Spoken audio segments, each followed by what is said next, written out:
ರೇವಣ್ಣ ಕುಟುಂಬಕ್ಕೆ ಸಂಕಷ್ಟದ ಮೇಲೆ ಸಂಕಷ್ಟದ ಹಿನ್ನೆಲೆ ಮುಂದುವರೆದ ಎಚ್.ಡಿ. Revanna temple run. ಸಂಕಷ್ಟದಿಂದ ಪಾರು ಮಾಡಲು ದೇವಾಲಯಗಳಿಗೆ ಭೇಟಿಯನ್ನ ಕೊಟ್ಟಿದ್ದಾರೆ. ಹೊಳೆ ನರಸೀಪುರದ ಲಕ್ಷ್ಮೀ ನರಸಿಂಹ ದೇವಾಲಯಕ್ಕೆ ಭೇಟಿಯನ್ನ ಕೊಟ್ಟಿದ್ದಾರೆ. ಇನ್ನು ದೇವಸ್ಥಾನದಲ್ಲಿ ವಿಶೇಷ ಪೂಜೆಯನ್ನ ಸಲ್ಲಿಸಿದ್ದಾರೆ ಎಚ್.ಡಿ. ರೇವಣ್ಣ. ನಿನ್ನೆ ರಾತ್ರಿ ಮನೆ ದೇವರು ದೇವೇಶ್ವರನಿಗೂ ಕೂಡ ವಿಶೇಷ ಪೂಜೆಯನ್ನ ಸಲ್ಲಿಸಿದ್ದಾರೆ.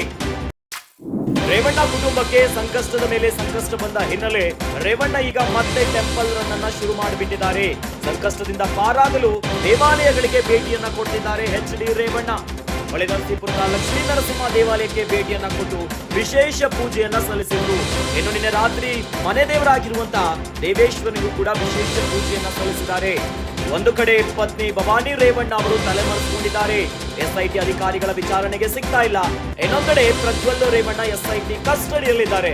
ಹೀಗಾಗಿ ಕುಟುಂಬದ ಮೇಲೆ ಆಗ್ತಿರುವಂತಹ ಎಲ್ಲಾ ಸಮಸ್ಯೆಯಿಂದ ದೂರ ಮಾಡ್ಕೊಳ್ಳಿಕ್ಕೆ ಎಚ್.ಡಿ. ರೇವಣ್ಣ ಟೆಂಪಲ್ ರನ್ ಮಾಡ್ತಿದ್ದಾರೆ. ಗ್ಯಾರಂಟಿ ನ್ಯೂಸ್, ಸುದ್ದಿ ಖಚಿತ, ನ್ಯಾಯ ನಿಶ್ಚಿತ.